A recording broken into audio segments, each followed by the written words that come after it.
mbote lisusu bandeko nanga bino bandeko oyangai boko limbisa mwa muke pona retard o na bimeli bino parce que falaki totala nanu toyoka nanu tolukanini akomemela bis non pona mukolo mwa lelo toza déjà lelo tozali le 8 décembre 2020 masolona depuis ta mukolo mwa lelo yango nani mususu toza nanu peti o Mbote bandeko nanga na bandeko oyanga pesa muninga sourire. Moi c'est Sergi, je suis de Bruxelles. OK. Nalinga kaboye tant bomona kabana bako changer parce que les enfants sont intéressés. Na makambo kana bango na oyo toko sala. Na moni ba toute tension mati.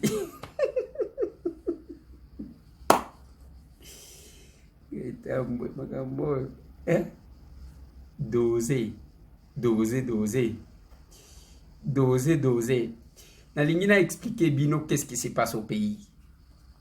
Pona bao bazali banda, même bao bazana Kinshasa, même bao bazana intérieur, nalingina expliquer bin. Bande kunanga bozana riwara, bako landanga na radio Simba, bao bazana mwana ditu na Sed Media, bao bazana chofa kuna na Lomami na Radio Soleil. Je vais vous expliquer qu'est-ce qui se passe. Avant que na koma na ya lelo, na lingina zonga nanu ya lobi. Lobi na yebisa kibino que on prépare le militant. Ba beret rouge ya pe perdre na bandeko pour que basala mobulu. Les violences sont là. Il ne faut pas en chercher ailleurs. Et puis, nalobaki nabino depuis des années que tozaka na 2 camps. Bako sabinoté, il n'y a pas de troisième. 2 camps. Kamoko, ya bao balingi makambo changer Kabila kende na batunaye. Ba o ya FCC bazaba na mitema bo congolais ba changer pour que tokoka ko kende ko développer mboka na biso. Na ba o bazolo ba projet de société na ba projet de société nani Kabila zonga. Projet de société Nabinonin, Kabila Zong. 2 tendances.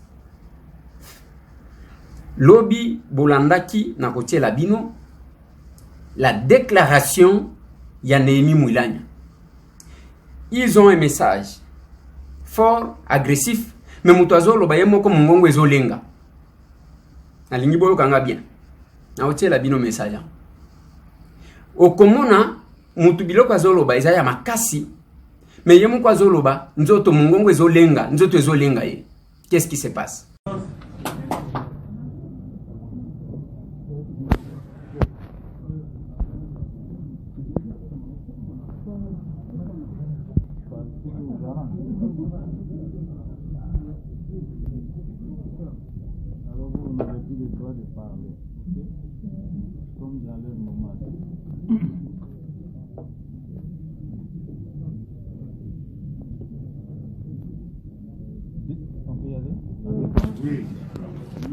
Déclaration politique du Front commun pour le Congo, FCC en sigle.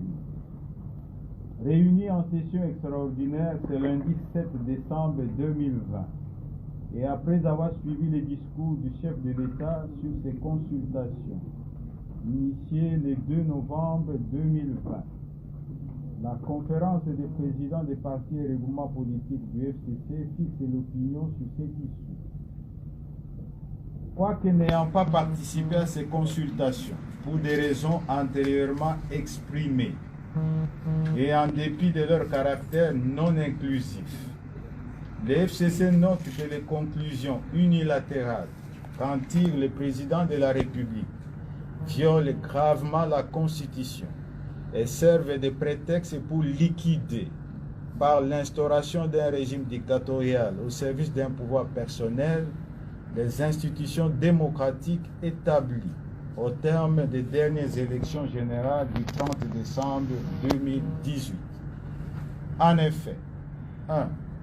La désignation d'un informateur là où existe un gouvernement de plein exercice, soutenu par une majorité confortable, est une violation flagrante et intentionnelle de la Constitution. La Constitution ne reconnaît pas au président de la République la compétence de démettre du gouvernement. 2. Le FCC rappelle que dès la constitution de la coalition, constatée par les communiqués conjoints FCC-CACH du 6 mars 2019, il avait une majorité absolue issue des élections des 338 députés nationaux sur les 500 qui composent l'Assemblée nationale, à laquelle se sont juste greffés 47 députés du CACH. Depuis lors, cette majorité a été systématiquement confirmée, y compris il y a quelques jours, à l'occasion du vote du budget de l'exercice 2021, présenté par le gouvernement. Dès lors, nonobstant les multiples actes de corruption avérés à l'endroit des députés nationaux opérés par le CACH, affirmer que cette majorité s'est effritée est sans fondement et contraire à la Constitution. 3. Le gouvernement reste soutenu par une large majorité qui vient de démontrer à travers le vote du budget de l'exercice 2021 qu'elle est au service du peuple. Il revient plutôt au CACH de tirer toutes les conséquences de la décision de mettre fin à la coalition annoncée par son autorité morale en se retirant du gouvernement central et des gouvernements provinciaux auxquels il participe, ce qui entraîne d'office la cohabitation. Cependant, le FCC rappelle que la finalité de l'accord de coalition signé par l'autorité morale du CACH et l'autorité morale du FCC était la paix, la stabilité et le développement du pays. 4. Justifier les projets prémédités d'une dissolution de l'Assemblée nationale en dehors de toute crise persistante entre le gouvernement et l'Assemblée nationale, en prétextant d'une prétendue divergence entre ces deux institutions autour de la question de la prestation des serments des nouveaux juges nommés illégalement à la Cour constitutionnelle, alors que par ailleurs le gouvernement et l'Assemblée nationale avaient le même point de vue sur cette problématique. C'est non seulement falsifier la vérité, mais aussi une tentative de violation grave et intentionnelle de la Constitution. 5. La menace de dissolution de l'Assemblée nationale constitue une intimidation qui n'a pas lieu d'être dans une démocratie, étant entendu par ailleurs que les conditions de cette dissolution, pourtant clairement définies dans la Constitution, ne sont pas réunies. Qu'à cela ne tienne, si le président de la République estime qu'il y a matière à contestation de légitimité des députés nationaux, le FCC rappelle que ces derniers et le président de la République sont issus des scrutins combinés et que cette problématique induirait logiquement l'organisation des élections générales anticipées à tous les niveaux, présidentielles, législatives, nationales et provinciales. 6.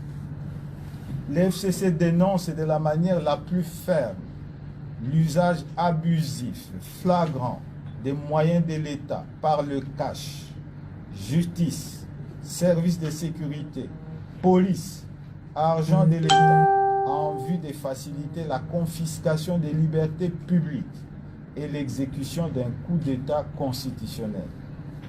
Il rappelle que la dispensation politique actuelle est issue des urnes et que les libertés fondamentales d'expression et de mouvement qui sont constitutionnelles ont été conquises de haute lutte. De ce qui précède, 1. Le FCC prend acte de la décision du président de la République de mettre fin à la coalition, avec les conséquences qui s'imposent pour les CACH telles qu'évoquées au point 3 de la présente déclaration. 2.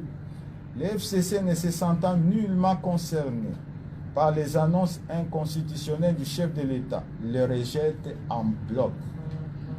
Il assure son ferme soutien au Premier ministre et son gouvernement, ainsi qu'au bureau de l'Assemblée nationale et du Sénat. 3. Le FCC qui prend à témoin l'opinion tant nationale qu'internationale sur la crise institutionnelle que tente de créer artificiellement le président de la République et sa famille politique, usera de tous les moyens de droit et politique pour y faire face et fixera sa conduite à tenir dans les prochaines heures. 4. Le FCC informe le public qu'il va demander à son autorité morale, le FCC informe le public qu'il va demander à son autorité morale, le président de la République honoraire, son Excellence Joseph Kabila Kabang, de donner sa part de vérité afin d'éclairer l'opinion sur la situation politique du pays ainsi créée par le président de la République. 5. Le FCC appelle la population à rester mobilisée contre la tentative en cours de hold-up de sa volonté souverainement exprimée dans les urnes en confiant la majorité parlementaire au FCC. Fait à Kinshasa le 7 décembre 2020, la conférence des présidents.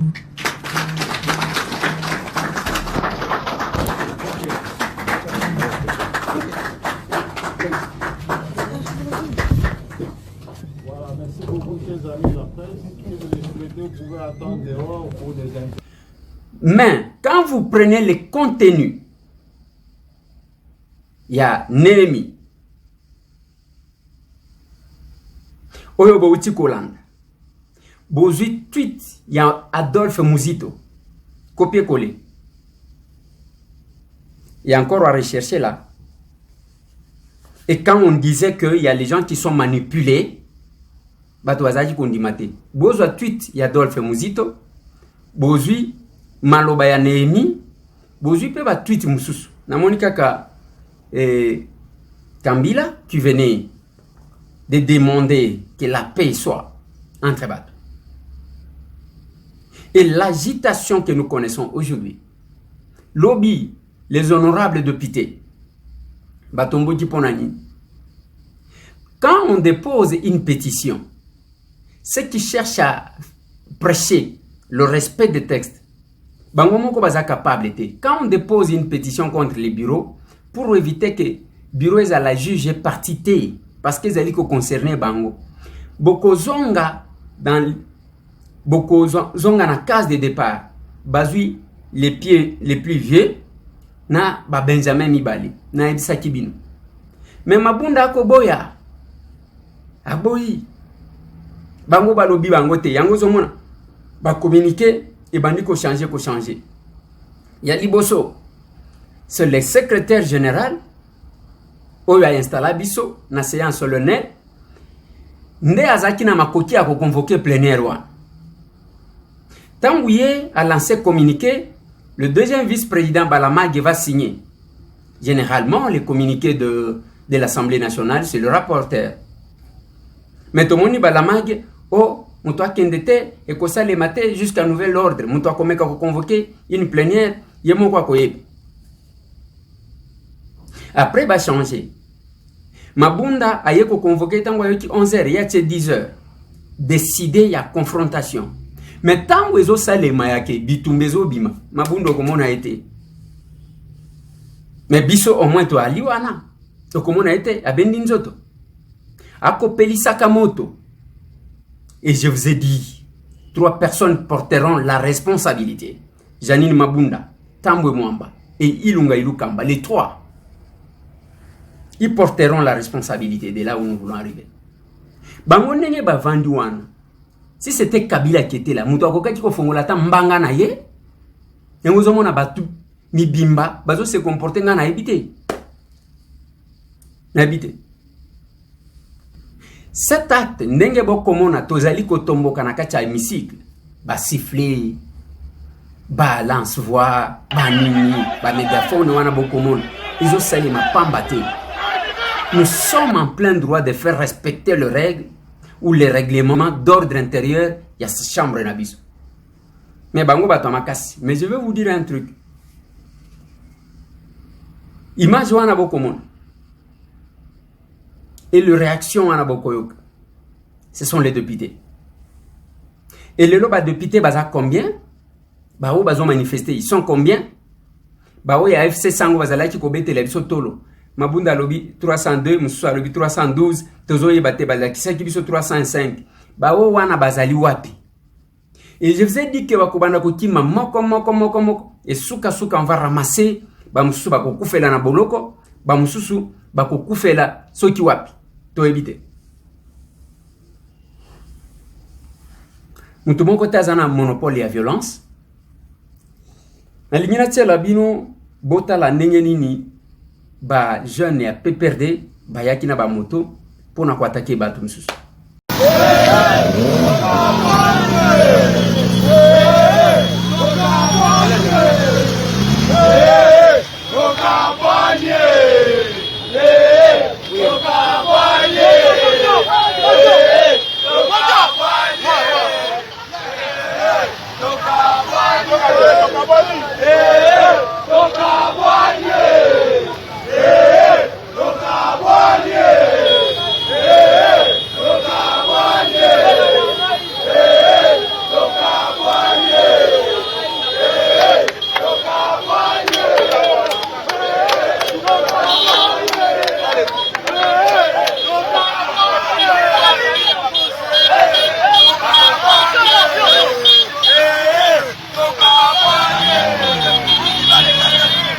Voilà.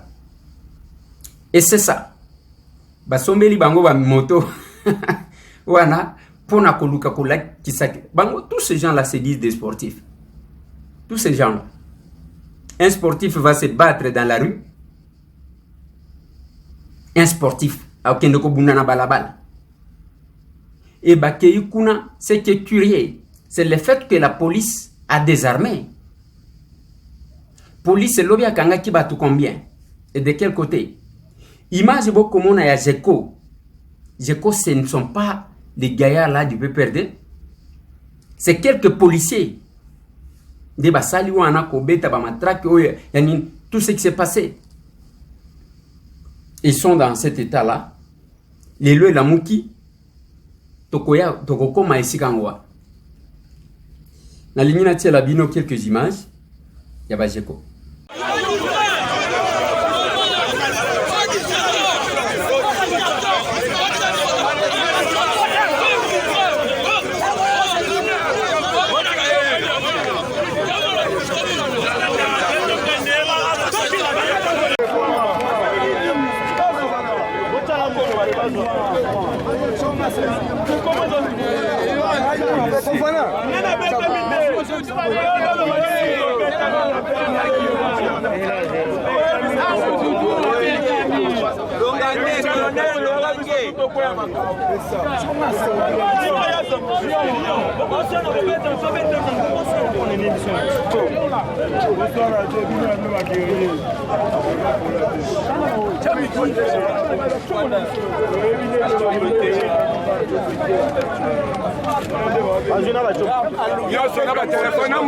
Merci Baneko.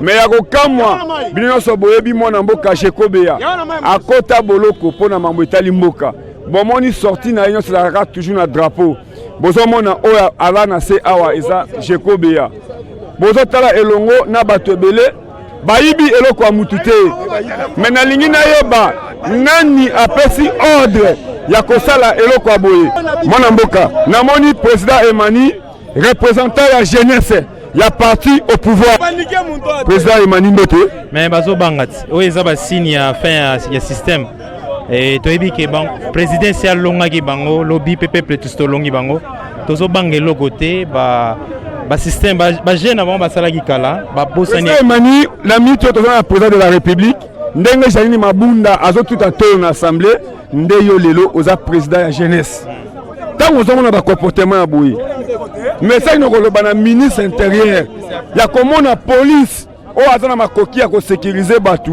comportement ya boyi yo la président ya jeunesse na zuyo na lingi na posa na ka déclaration na ben tozoloba na ministre ya intérieur que ezaliti lelo na ba soda mususu alati peta major alati peta capitaine colonel azakomi lobela pete wane uta pa Kabila alors kabosani ka lati pete pona mboka ya salela aza soda ya mutu te soda ya mutu azalaka te soda ezalaka pona aux a C à service à drapeau mais baza ko confondre donc mokonzi ya intérieur ayeba ko identifier ba soda wana batia bango hors d'état de nuire parce que bango baza ko servir nde muto le ba servir mboka donc voilà message na ngi na mais tango yo mo ozomona mambo aboyi eso sala ondengeni mais zo pesa kanda normalement il faut pesa kanda. Comment est-ce qu'un policier qui doit protéger il y a une fois sécuriser biso il y a zo comme ça biso a comme insécurité pour na biso abotola un manifestant pacifique bato bayaki na machette na tongo bakangi mutute yo mo pe na moni passe lo ine zo na loboko na tongo bakangi mutute bato bakati bato ba machette bakangi bango te muso abimisi na ba pistolet un civil abimisa munduki yo monango wapi. Mais voilà que les paisibles citoyens, parce que bango bana mutuna bango ba melama kila ceux qui a battu, y a on est bazo servir mutu. Donc c'est regrettable et d'ailleurs biso IDPS Tobunda qui 37 ans en opposition sans armes et résistant qui. Maintenant que nous avons un chef de l'État qui travaille pour l'intérêt national. Donc nous avons merci président Emmanuel Wana nazana na Kikwiti. Mwana mboka Jekobe ya Oboyebi Yelo Jeko Okoka Kolobata Lilobate Boko Ponde Jekobe aza grand combattant aza soldat du peuple mais Jeko alobi keno azo wa Koloba elo côté Boko Ponde mission Boko Simba Jekobe aza président ya force du progrès mais na ebité tito comme à 17h to kosuka ndenge nini to komi wapi to kosite ngamoko naza awa bino moko bolanda botala est-ce que comportement ya boy est normal est-ce que Rwandais aza awa est-ce que Ougandais aza awa à cause ya koya ko telema liboso ya palais du peuple na ebité mona mboka oza moko tambona Jekobe ya makasi eloko nini komi awa pe nani asali eloko ya boy bon awa biso pe toyaki to accompagner ba député na biso ya mboka mais toyebi bien que parlement da ba détruire yango eza lisusu te mais tomoni ka ba okota bo biso pe toyepo tokota po eza ndako na biso nyonso toyeba ke nini ezosalama mais to comprendre te ba soda ba yaki comme sécurité ba major Lungange na ba ordre ba Kasongo. Bon, commandant général Kasongo Silvano.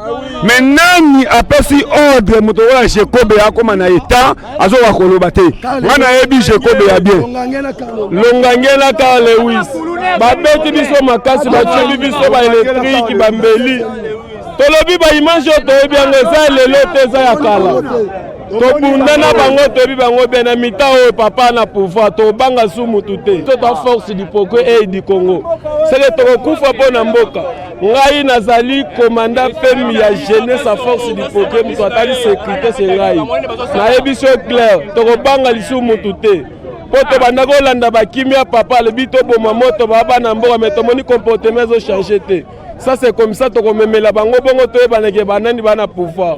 Moi message appelle le ministre intérieur parce que le ministre intérieur VPM Kankondi ya comment un comportement ya boyi bino jeunesse obo bundi obo fingami ba drogué ba voyou. Mais comment on a besoin de continuer toujours Kozoka. Ministre intérieur Azafia na biso yemoko ayeba ba ordre ako pesa na ba konjo tana lelo chaleur to ko kuteli boso palais du peuple na ba kulu na moko boye bien arme ayeko sali na palais du peuple yango na ministre na biso d'intérieur azo ba mesure nyoso ya kokanga ba individu o biso to lingi ba individu o te. Comment vous m'avez voté à la président Cheko? Il faut faire la monnaie pantalon. Pantalon. Ah. Nous sommes policiers, car les huit. Ba matraque, tala ba matraque. Ba film. Moi, c'est la ministre intérieur ayeba. Biso to bunda po na mboko, biso to bando bunda lelo te po na mboko. Azwa ba mesure à makasi ya bien.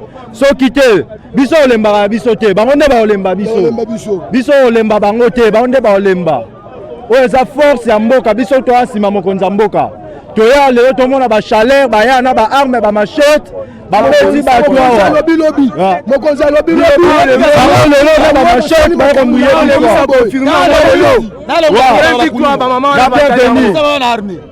lelo sa confirmer merci bandeko mais na kamwe kokoma awa na moni au député mais le compteur député ça pour représenter peuple mais bato ba koyi awa baza ba électeur baza devant palais du peuple mais ba député ngo baza ya FCC baza ka ya cash mais peuple a pesa ki musala oyebi zusu valeur na été mais je pense que non, police aza mpona kobatela bakongolais, police aza mpona kobebisa te, ezalaka esengo komona teni ya police, mais soki comportement ya boye ezosala pasi.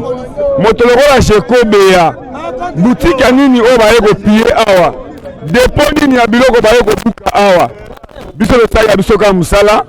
Merci na mwana mboka chéri, lelo toyebi te ti tokoma 17h tokoma ndenge.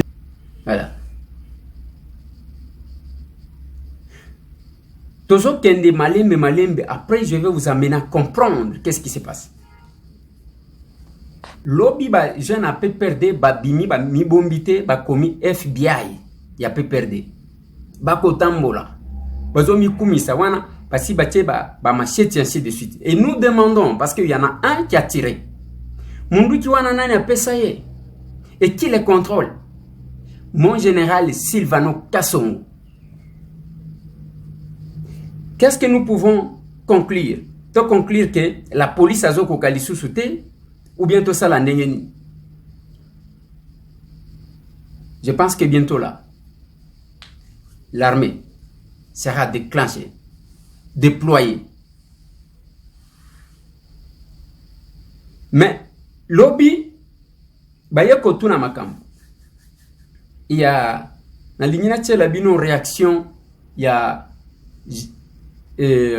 Mabunda au batunier pa bandeko ya TV5 Monde.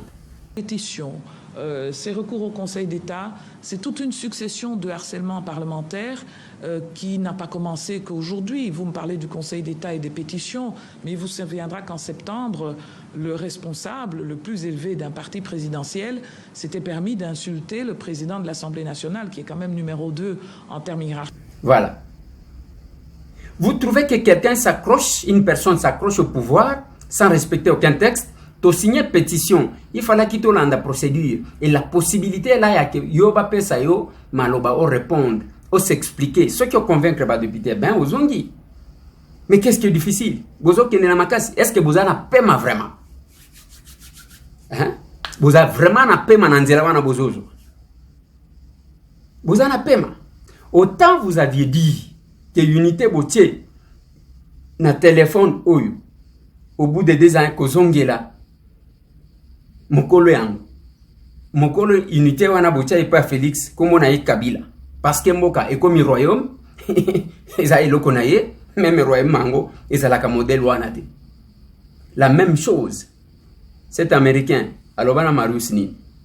Il va travailler ensemble avec Félix Tshisekedi. Mais Félix Tshisekedi travaille avec Joseph Kabila.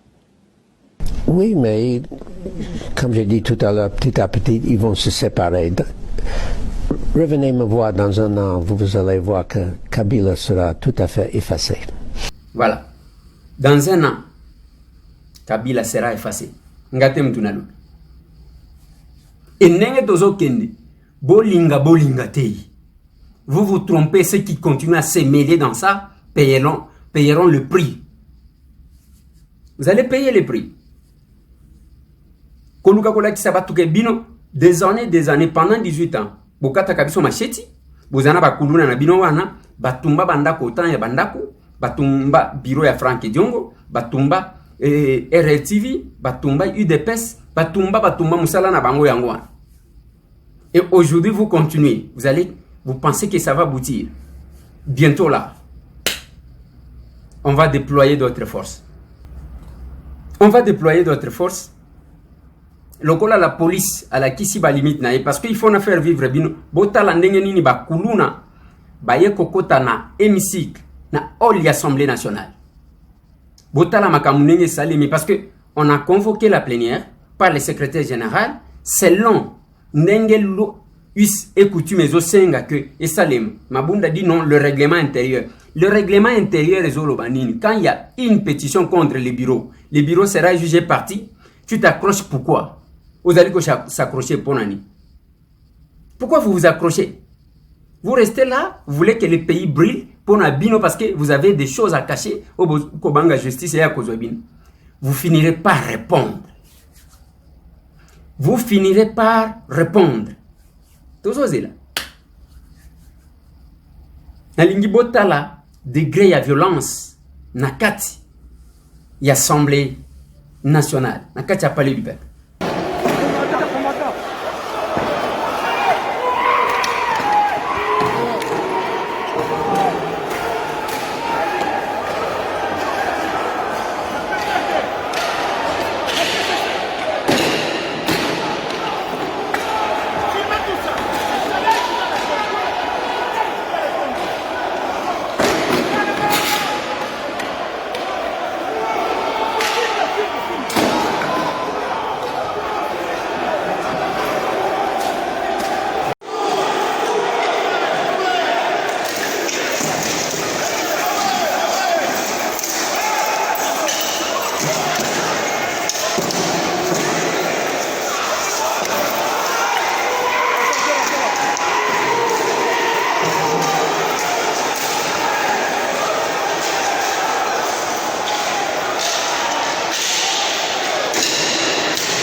Voilà. Voilà. Violence à modèle wana. Ils sont préparés pour la violence. Ils pensent que toko kende, toko suka yake, toko tana guerre civile. Ne vous en faites pas. On va déployer d'autres forces. Toko tala nana kobim. Et on va ramasser moko. Toko tala bilombango. On va voir. Si les gens pensent que Bangonde Bazana monopole et à Kosala ou Bamoni Malam Kosala, on va déployer une autre force. Je vous ai dit, Banakisasa. Je vous ai dit, Bandekonanga Bisika Bozali. Ces gens, ils ont commencé à organiser, à préparer une rébellion. Bako Luka Kosala, coup d'état. Bako Luka Kobomati, Félix. Wanendozo mona ba partenaire na bango ya ba Facebook, ba vandi wanake. Wane loko. Papa, nous n'avons que 2 camps. Nous vous connaissons. Tohe Bibino. Tohe Bibino. Tohe Bibino tozabanate.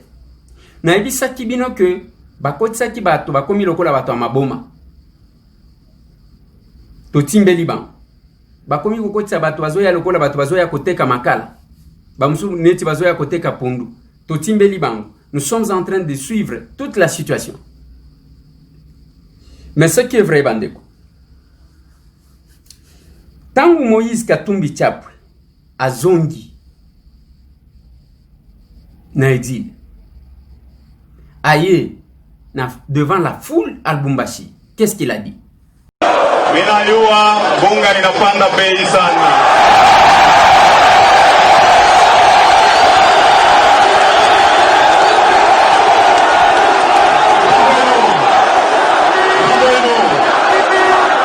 Tutangariana wa autorite, tunasikilizana. Sie kazi yetu itakuya ya kusurveye, tunasikilizana. Jo population yetu jiretrouve, haina vile. Kitendawili.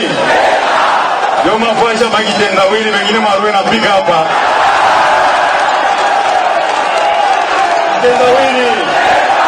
Kitendawili. Hapa tunaanza kwa mmotoka. Jambo enu. Kama tuko mubisi. Jambo enu. Shofera nekalaka bawili moya. Ipo kumwacha shofera tupeleke kutoka tuone tatoa sikiliza. Jambo enu. Kama unapata pension au shofera unekala kumpembeni. Tunasikilizana. Jambo enu. This shofer mbili na lisie na kwa nini tunasikilizana. Tuache shofer moya avulule bisi yake atole majibu mzuri, tunasikilizana.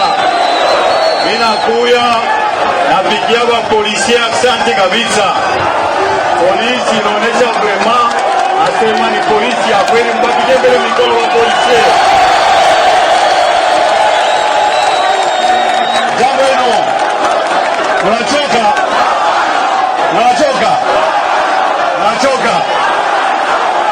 mimi nachoka. Jambo hilo tutafanya nguvu tonane, tunasikilizana. Amutalala talala nje. Jambo hilo voilà. Mutuka moko ekotiko kumbama na deux chauffeurs te, deux volants te. Batikela mutu moko volant ya kumba biso toyeba wapi azomema biso. Yango alobi na Swahili. C'est quand même curieux ya que bandeko balingi ba s'accrocher pona bato vraiment na habité soki baliesa bango nini. La constitution est claire. Ceux qui ont sali deux mandats na yo kamati nzela okeko vanda. Mais vous pensez que ceux qui ont commis na suka alo bengi mutu olobi lokola nga na zana manduki awa lokola nga ne mutu nazo sala awa yo sali langa mukanda que moi Félix Antoine Tshisekedi Tshilombo reconnaît avoir pris le pays, la République démocratique du Congo de Joseph Kabila pour lui garder afin de lui remettre quelque temps après. Mais c'est ça. C'est ça. Et le kotokolo bayango wana yake batu bavandi alobi bon nasuka ya manda avandi lokola grand chef alobi bon moi Félix Antoine Tshisekedi Tshilombo reconnais avoir au sali des charges au sali mukanda et vous les blaguez, vous avez la majorité. Nous avons déposé une pétition token de la procédure pétition na bino ba rejeter parce qu'il y a un vote. Il y a un vote. Vote wana ezo salema pona nini bino bozo banga yango. Tout ça la vote, to yeba soki mabunda à se justifier et que biloko tozali ko reprocher gestion opaque mbongo ya Assemblée nationale ya zwango lokola ya ye arinyaka. $120,000 et kendakabou. Et le député touche combien? $3,300. C'est pas possible. C'est pas possible. Et vous restez pour naya longwate allez bazui batumisus quelques députés parmi les députés FCC. Ba kopé ça va au $300 ba au bazui ba 50,000 bo gérer ba petit allez ba député. Aujourd'hui que les députés ont pris conscience ba lobby biso moko token. Bomona ki ba modero bomona ki tous nos collègues du FCC. Yango bomoni iloko a lobby bande konangai na tiela bino mwa image na ndenge yaki kosuka na butu bakati mwinda dans les noirs, mais le député était déterminé, toutes tendances confondues. Ezaki Kache, Ezaki Lamuka, et puis Ezaki FCC. Voilà.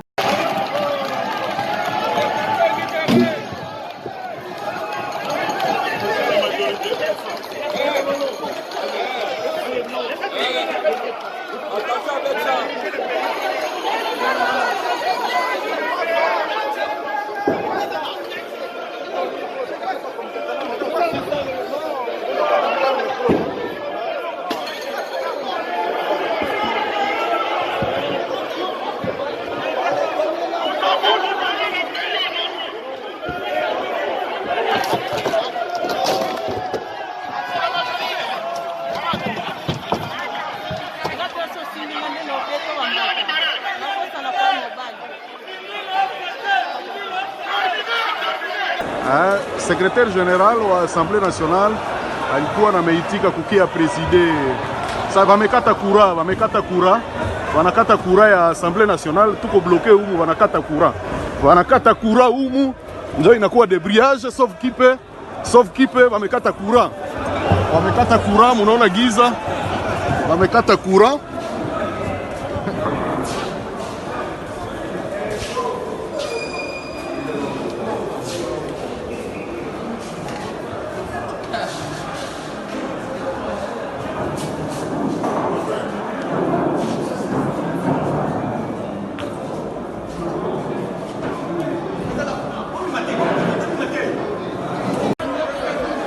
Ici, c'est dans le noir où le CG vient de se prononcer, le secrétaire général de l'Assemblée nationale, par rapport à la procédure à faire.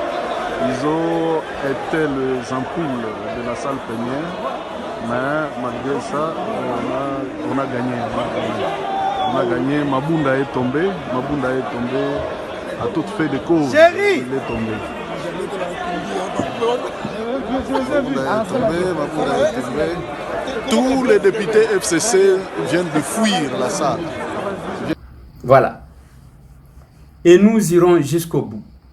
Mabunda, ce qui a rêvé que, avec la création, pour financer Bakulu na modèle wana, d'akotikal. Et nous savons, patron naïe. Toebi patron naïe. Oh, akenda ko recruter Bakulu na lingwana. Toebi. Nous connaissons. Et mais chacun répondra. Le corps a besoin de mon Bosala. Ils ont que le chef de l'État dit une chose. Pour nos bateaux, bah éviter. Tous ceux qui va ligner koyokate. Alors qui va créer un tribunal. Il y a que juger bateau, bah ça là bas crime n'amboka. Et le kozo tungi sabango yangoa. Bah on va le ramasser l'un après l'autre. Et ils veulent s'imposer par la force, par les armes, par la violence. Ils veulent s'imposer pour la Kisabato. Ils finissent, je vous dis, beaucoup si la mabé. Vous allez finir très mal. Kinshasa wana bozo mona. Na habité. Na habité. Na habité. Kinshasa wana bozo mona. Eko koma ngai.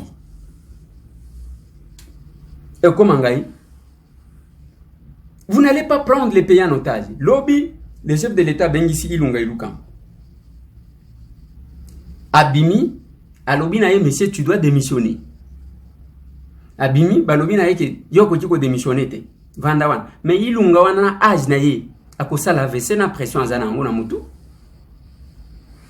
Boko bomaye pamba. Mais ce qui m'étonne, c'est le fait que Ilunga c'est un professeur d'université. Ilunga Ilukam.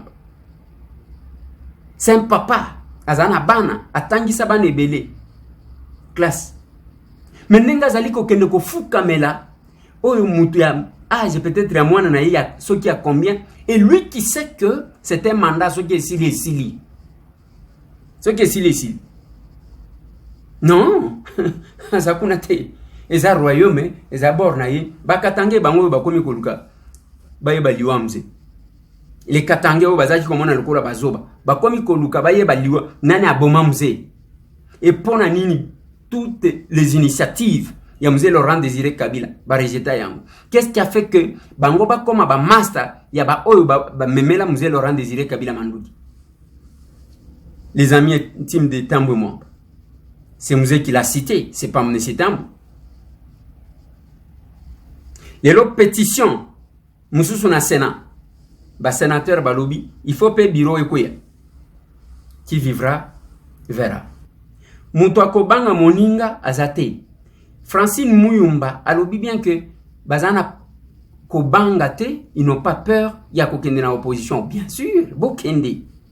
Bokende. Ce n'est pas parce que bino bo mesana violence, bo mesana ko boma batu na manduki, bo mesana ko boma batu na ba poison, de botika wana vous voulez vous imposer, vous voulez vous éterniser là. Vous faites l'opposition. Ndenge batutu basala opposition. Lelo ça m'étonne. Tango boko mona batu misusu qui prétendent être des vrais Congolais, des combattants. O batu yala muka bisonde tozo salani. Ils soutiennent la position du FCC bande konangai. Les masques sont tombés. C'est maintenant que les gens doivent connaître qui fait quoi, qui est qui. Maintenant batu bakoti ko yeba nani azanani. Nani azo sala nini? Nani azo soutenir nani? Et tout ce que le chef de l'État a dit là, comment on a un informateur, ayebini, eloko, informateur réseau à Kolobate, eloko mon côté, mais il a quand même le courage de vouloir aborder une telle question dont il n'a pas la maîtrise.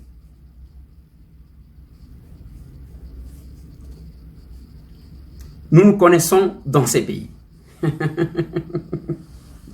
Na Congo awa, toyebani. Toyebani? Toyebani na Congo awa. Et quand on parle de l'informateur, tous ces gens qui disaient Félix Akabouana Kabila, Félix Akabouana, Tango Bakabouani, Asali Loko Mokote, Wana Zandengenin, tout ça. Tout ce temps ici, Kabila était là. Batou Bakoufi, Barossi Bakoufi, même quand Néhémie ose dire à la population que la population s'est élevée, quelle population? Abenga famille à Rossi, abenga famille à Bakapangalo, abenga famille à Batunyoso, Baboma Boma, Oya Bachebeya, Baya Kwapuye Bang. Qui les appelle? Et vous trouverez que Batou Bazo prétendre que l'Obéla Congo a comme qu'on a tutuka, azot toka, lokola sokezanini, Mouibi. Il roule pour ses intérêts parce qu'il y a quelqu'un qui a mbongo. Mais ce que tu ignores est que mbongo va couper sa yoan. Et mbongo va zuna mboka na yo. Na lobia. Et loko zo yebate. Mbongo oyo ba couper sa yo. Oko bimanga lokola mukala moko boy. Lokola mutu bazo tindika kizengi moko boy. Batindika na gauche, ok. Au finga batindika na droite, ok boy. Ainsi de suite. Tout ça c'est l'argent de ton pays dont tu as droit. Aux appels à droit nango. Mais l'ignorance. Les gens manipulables comme ça. Et on a le bagana batu. Quand on va te kingai naza résistant, naza combattant. Tu as résisté par rapport à quoi? Yambongo ba pesa yo boya, ya nini ba pesa yo boya. Et l'autre mon côté ba pesa yo. Et l'autre mon côté, tu n'as pas eu l'occasion seulement d'en avoir. Mais ceux qui battent au Perse. Moi mouké o ba ko pesa kabino une compensation. Talane vous allez ajouter. Et vous oubliez même les intérêts de votre pays. Je dois dire félicitations à tous les députés nationaux. On va sentir que le changement est allé. Parce que dans Simanango, une grande réunion s'était tenue avec Jean-Marc Kabound, avec Adel Kainda, Fabrice Puela. Tout ce monde-là était là. Tous les députés confondus. Bisson n'est pas député, quand vous venez, vous amenez les gens à un hémicycle pour que bakata bato machete. Ok. Et je donne un conseil.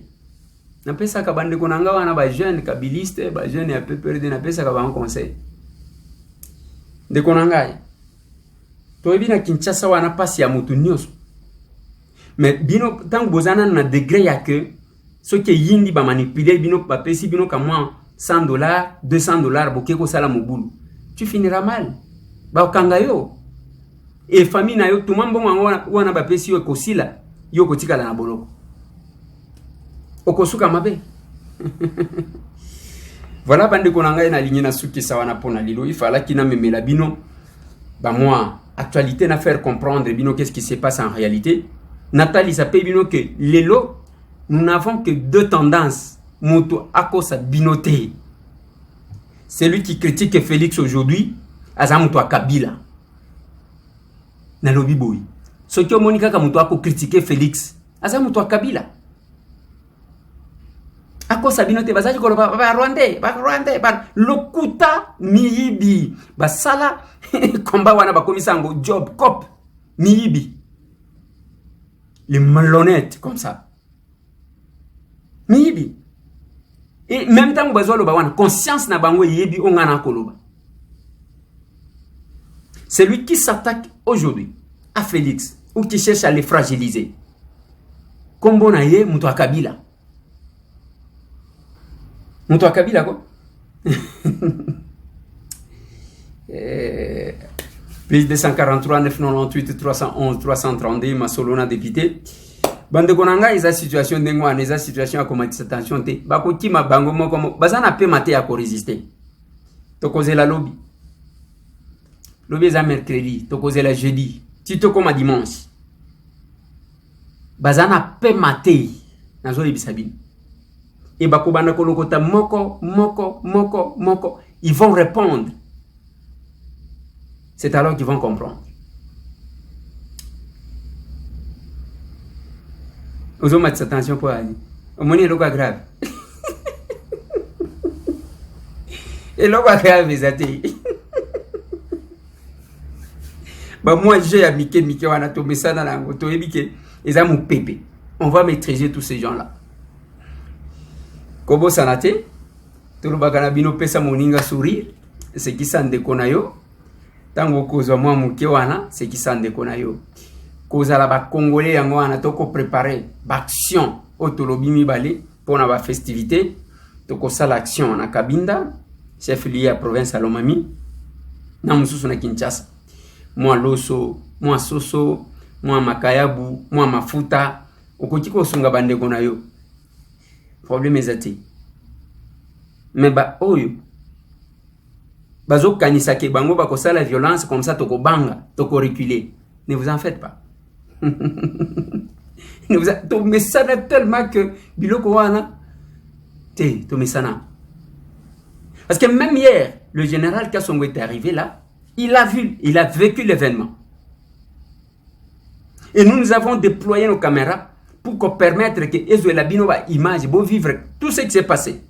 Pour Nalobakana Bino, c'est nous qui informons. Bisou. Bisou ne va tout topé cette information.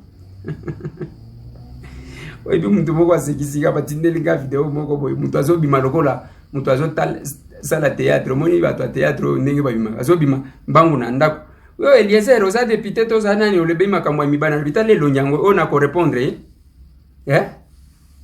nde aye ko pesa ngana kombo ya mama kapinga ngosoki mama kapinga na yebaki kutute na lobi boy mbongo ya loyer ya batima ya miba o izakana pam bo bimisa contrat bo yebisa biso mbongo ekendaka wapi. C'est la question. Vous pensez que ça va s'arrêter là? On va prendre quelqu'un, t'inquiète monsieur. Bakozwa mutu biso to mesana biloko wana. Quand je parlais à diamant oyo kangisanga na kenda boloko yango ikasanji il y a eu ba mikala mususu ba bimaka wana n'a jamais vu celui-là, n'a jamais vu celui-là, n'a jamais vu ngo ikasanji lui-même passe, il reconnaît avoir vu le monsieur. Le rozobima ba fote la kangai mutu nazotela na oh lisunani oh utiwapi oh lisunani monsieur nazo informer yo je suis député journaliste nga yo pe komani nga na vina yo taba mususu taba mikala mususu. Je pose la question, on doit continuer avec la question de la MIBA, on va enquêter. Nanazo gérer patrimoine ya MIBA. Mbongo ya loyer, ya bâtiment, oyo zana boulevard. Nani azwaka yango. Je vis petit Robert Ndai qui m'a envoyé un document sous forme d'un droit de réponse, tout et tout. J'ai dit, ce n'est pas ça ce que nous avons besoin. Bobi misaba reçu. Nani azwaka mbongo ya ndakwa MIBA, oyo pa mazali ko futela na boulevard. $115,000 par mois. Sortez les documents. Et quand on a un bougement, il y a kufa. Bande qu'on a bien oiseau kufa. Il y a un groupe d'individus qui ont Kambon. Je ne connaissais même pas le nom de la dame. Ça travers la vidéo de Nakomi Koyoka. Détail bazo pesangaso qui a comme mon aïna. J'ai besoin moi tambouela. Il y a quelqu'un qui s'est rabaissé kuna. Et puis aux hommes on a tamboué na quoi yembela mutu ndengwana. C'est mal me connaître quoi. Plus de 143, 9, 98, 311, 332. Masolona de Pité. C'est comme il y a émission Masolona de Pité, Naza journaliste. Voilà. Tant bino une grande société comme la MIBA, Bandegonanga, c'est possible. On prend quelqu'un qui ne connaît rien, qui ne connaît en tout cas rien, qui choisit un raccourci, comme ça, qui théâtre, comme droit de réponse. Une grande société, comme la MIBA. Et ça Sony. Oui, certainement que je parlais de $115,000. On m'a dit que non, c'était $35,000 le mois, ce qui ferait $105,000 par trimestre. C'est juste un petit écart, monsieur. Mais mbongo ngo anezala ya kala ezala soki madame Kapinga ngo boye ko pesa nga ko muna ibaka yete. La MIBA, une grande société comme la MIBA, mutu bazozwa ya ko s'occuper na communication yewan.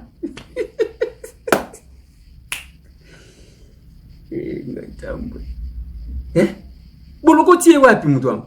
Et il se permet de m'insulter. Tout ce qu'il connaît, c'est ça. Botinda ya kende ko sala ta théâtre ou bien chronique à musique. C'est pas une personne là qui doit être payée pour la communication, mon Dieu. Batuba silito ndengenin. C'est que là, Mbongo ezala soki ndenge nini. J'ai une source qui m'a donné une information. Tant on a pesa na lobi na bino soki information ba pesinga ezaya lokuta boya bo pesa droit de réponse et vous donnez l'audace ya kokende na nzela mususu ya kamwa théâtre ya muke, vous cachez des choses. Même alors mbongo wane kendaka wapi? Nani azwaka yango? Et kendaka na posha nani? Nani asalilaka yango? On saura, nous avons besoin. Ya koyeba yango. Il y a trop de trucs à la Miba. Et nous allons commencer à y revenir chaque fois. Ne vous en faites pas. Combattant, papa. Je suis député journaliste. Émission comme on a mon masolona député, messieurs. Oui, c'est une précision. Ne pensez pas qu'il y a tout le monde petitesse na yoana, il y a éducation ou peut-être aux angana ya ko payer bas prix. Quand tu te mets insulté, mutuloko langa, hein? Au lieu de répondre, je vous ai laissé la possibilité, vous avez choisi pour les raccourcis. Tokenda ngoika sanja Alonga, ils a Sony, une grande société comme la Miba, ba futaka bato modèle oyombong. Sony vraiment. Sur base de quels critères? Bazwaki. C'est quand même bizarre. Nakati Miba wana. Ba utaki kote kadiama moko ya 40 millions de dollars. Est-ce qu'on peut nous expliquer? Bakopé sabiso moi détail, il y a diamant wana, diamant 26 oh ba utaki kote. On peut nous donner les détails, il y a diamant à 40 millions de dollars. Il fallait passer me dire que non, la Miba n'a pas de contrat avec le PAM et tout, ça se comprendra encore.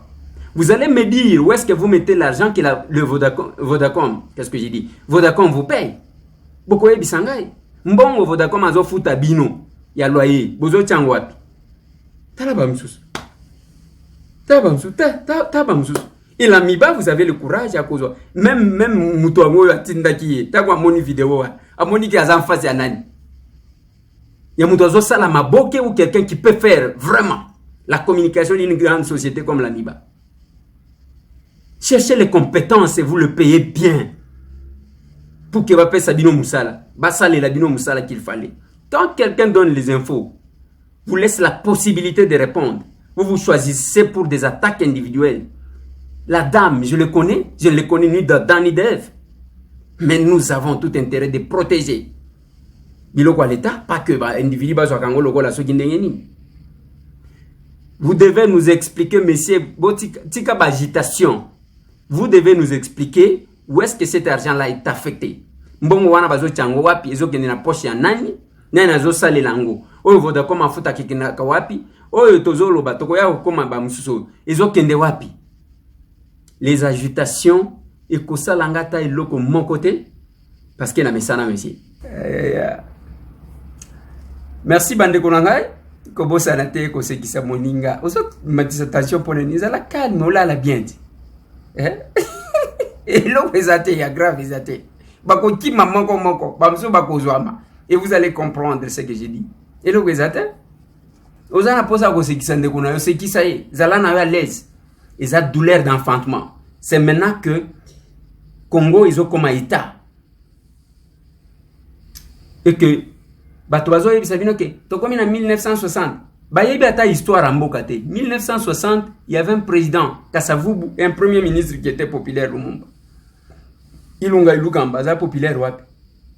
Asa postila zana batu combien? Ce n'est pas comparé. Mais ils veulent mourir pour na Kabila.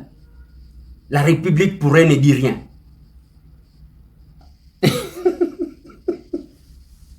Botika kana naseka. Ministre ya fonction publique. Nena nyalokiye.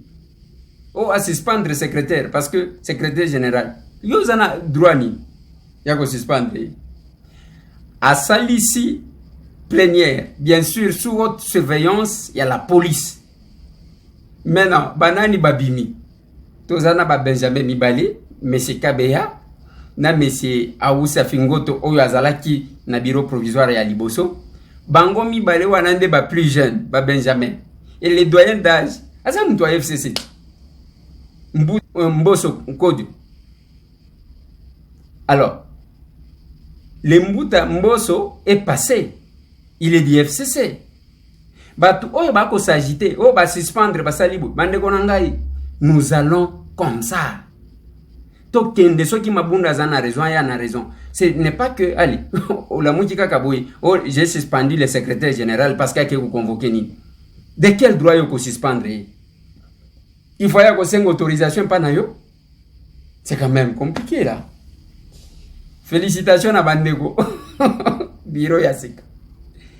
Aouse, Afingoto, collègue Kabeha, Nambuta Nabiso Mboso Kodia. Voilà. Toujours c'est le débat moussous. Tibo Enasuk. Donc, Mabunda a compris finalement que passage à force na bango, ils ont simbaté. Nous y allons comme ça. Nous devons régler. Nous devons respecter le règlement intérieur. Voilà, tout ce qui sera na pona lelo Bandeko Nangai. Pour ça, Koseka. Et puis, bien, on va te poser l'anda, pas toi. Ne wana nzutu elengi. Azolo bazo lenga. Courage les athées. Vous pensez qu'ils dorment? Balobatia, on ne peut pas nous intimider. Ok?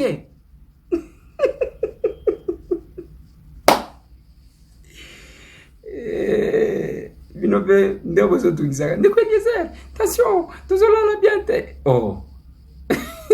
Bon année, bon la bienté. Plus 243 998 311 332. Masolona député. Tokutani Susulobi. Tokopé Sabino Maya Koleka. Merci.